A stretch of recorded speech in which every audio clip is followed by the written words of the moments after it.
Untuk Pandu. Saya walk out. Gimana? Saya walk out. Memang saya pengkritik utama Presiden Jokowi, Yunto Pak Luhut, Yunto Pak Mahfud MD. Ada Pak Mahfud MD, juga teman baik saya tuh. Sama-sama waktu beliau masih pinter kabinet tuh. Yang lain nggak ada di sini. Karena selama kita bertengkar di dalam kondisi berpikir, bangsa ini tumbuh. Bukankah pendiri bangsa ini adalah orang yang doyan bertengkar?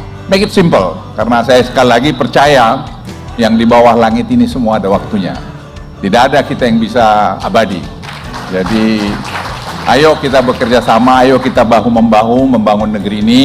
Apapun porsi kita. Saya dengan Rocky, misalnya beliau sangat keras menyerang pemerintah, menyerang presiden, it's okay, gak apa-apa. Dia bilang mau saya di interview, saya bilang oke, interview kan mungkin karena kita tidak berkomunikasi, tidak ada pemahaman. Iya, oke. Pak Rocky nggak pengen ngundang saya ke tempat Bapak, Pak? Nggak, saya ke tempat Bapak gitu Pak, sekali-kali Pak, gitu Pak. Pasti ya Pak ya? Nanti saya serang pemerintah Pak.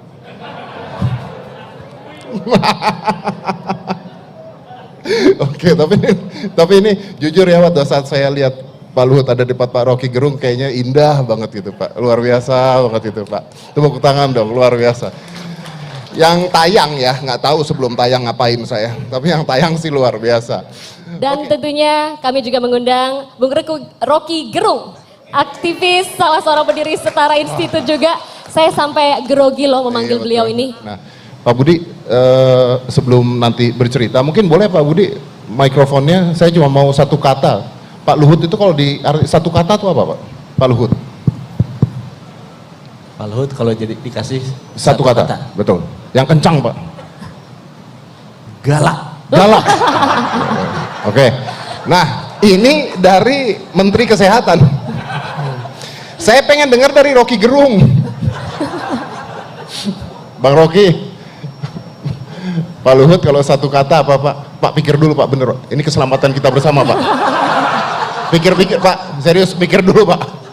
Atau boleh nggak saya kasih sedikit bahasa depannya ya? Kalau bunga apa Pak Luhut itu? Dihalus-halusin. Ada di sini. Ketahuan belum baca juga ya? Belum, baru dapat. Bunga mawar. Itu betul. Apa mawar Pak? Tunggu. Mawar itu wangi tapi dia berduri itu. Dan ada lagunya dari grup Poison, judulnya Every Rose Has Its Thorn. Setiap mawar pasti ada durinya. Tapi saya ambil bagian mawarnya aja.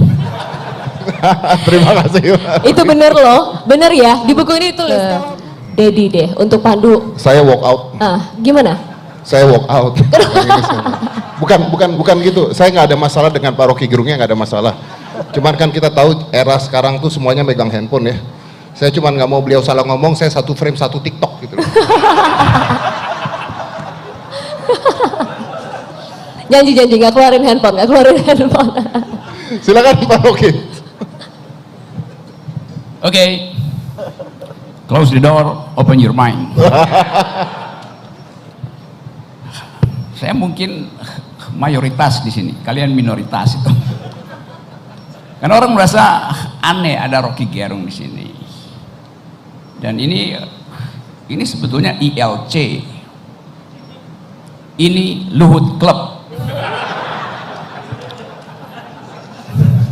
Dan secara intuitif saya tahu bahwa yang berkumpul di sini menyebabkan bangsa ini surplus IQ. Ya. Memang saya pengkritik utama Presiden Jokowi, Yunto Pak Luhut, Yunto Pak Mahfud MD. Iya, sampai sekarang juga masih begitu. Tapi saya kritik dengan basis argumen, bukan sentimen. Itu yang ingin saya aktifkan dalam politik Indonesia tuh. Ucapkan argumenmu, jangan simpan sentimenmu. Kan itu prinsip juga dalam militer, begitu kan Pak Sintong tuh, yang disebut army readiness, kesiapsiagaan tentara tuh. Jadi bagi saya, waktu saya undang Pak Luhut, orang merasa ada apa, Rok? Saya bilang saya mau bertengkar dengan Pak Luhut. Kenapa? Karena pikiran hanya disebut pikiran kalau dipertengkarkan. Kalau Anda punya pikiran dan tidak ada yang membantah pikiran Anda, itu artinya Anda sedang berdoa, nggak boleh diganggu tuh.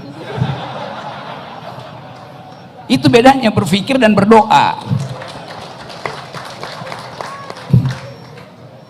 Jadi saya membaca buku itu dan saya terpukau dan terpikat dengan perspektif Gita yang adalah keponakan dari Pak Luhut. Buat catatan kaki, saya kenal Gita ketika dia masih bayi itu. Saya kenal Pandu ketika dia masih kecil dan nakal. Dan sekarang tambah nakal dia. Jadi saya akrab dengan keluarga ini. Pak Syahri itu teman diskusi saya. Pak Syahri itu kalau berdebat dengan saya itu sampai lu Rok, lu gila, lu salah. Tapi itu tradisi di kita. Jadi saya sebetulnya terbawa pada tradisi keluarga Dr. Syahrir. Itu udah begitu loh. Karena itu kemudian saya berupaya untuk memahami watak Pak Luhut, bukan apa yang ditanya oleh wartawan, tapi apa yang diterangkan oleh Gita tuh. Gita menemukan satu ide yang nggak pernah dilihat orang, bahwa leadership itu diuji 2 kali di publik dan dalam batin diri orang itu. Dan itu yang menerangkan pada kita bahwa kita butuh orang yang paham tentang arah, tapi sekaligus mampu untuk menyusupkan dimensi emosinya pada tim. Dan saya kira Pak Luhut membrief timnya yang pintar-pintar itu bukan sekedar dengan logik, tapi juga dengan passion. Sehingga saya terkejut kok Pak Luhut ada 3 perempuan yang mengasuh kementerian itu dan menghasilkan kebijakan yang ethics of care dalam teori feminis namanya. Kan kita mengasuh soal COVID kemarin, itu seolah-olah kita hanya lihat data yang diucapkan terus-menerus oleh pemerintah begini naik turun, bukan itu poinnya. Tapi diasuh dengan feminist point of view itu. Jadi saya berterima kasih karena ada 3 perempuan pintar yang mengucapkan kembali kepentingan rahim perempuan sebagai pengasuh pikiran bangsa. Itu poin pertama saya. Yang kedua, reputasi Pak Luhut tentu ada di dalam sorotan kamera kontroversi terus-menerus tuh. Tapi kelihatannya dia nggak peduli, karena dia tahu arahnya. Tadi saya sebut beliau seperti bunga mawar, sekarang saya koreksi, dia seperti bunga matahari itu. Kemanapun ditanam, dia akan mencari matahari ke arah timur.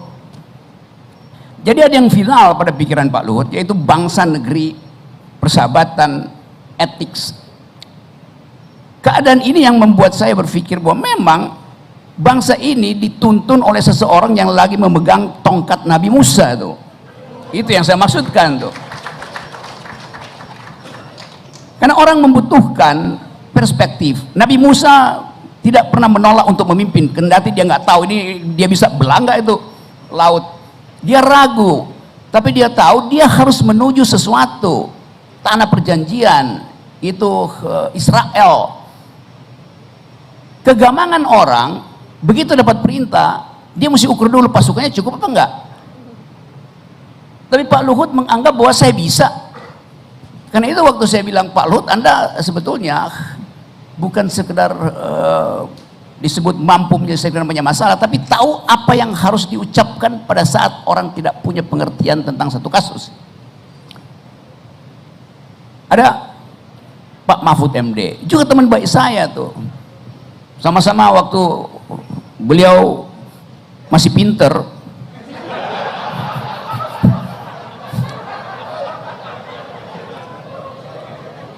maksud saya masih pinter. So, kadang-kala kejeniusan Pak Luhut tersaring oleh bahasa yang mesti dia ucapkan pada publik itu. Pinter tetap, IQ-nya tetap. Karena itu saya juga akan bertemu dengan Pak Mahfud untuk bicara tuh. Jadi buat saya nggak ada problem, karena selama kita bertengkar di dalam kondisi berpikir, bangsa ini tumbuh. Bukankah pendiri bangsa ini adalah orang yang doyan bertengkar, membaca buku? Haji Agus Salim, Sultan Syahrir, Natsir, segala macam itu orang yang membaca buku dan mampu bertengkar berjam-jam dan tetap bersahabat. Jadi wilayah ini yang hilang, yang ingin saya pulihkan sebetulnya. Nah, yang terakhir mungkin supaya kita masih bisa bercakap-cakap, tentu ini biografi versi teman-teman dekat. Saya membayangkan ada versi lain, Luhut di mata lawan-lawan politiknya tuh. Yes. Karena buat saya, lawan yang jujur lebih bermutu daripada kawan yang hipokrit. Oke, sebelum berlanjut ke arah yang bisa menimbulkan delik, saya berhenti dulu di sini. Terima kasih. Dan yang terakhir Pak Rocky Gerung, ada kata-kata aman Pak?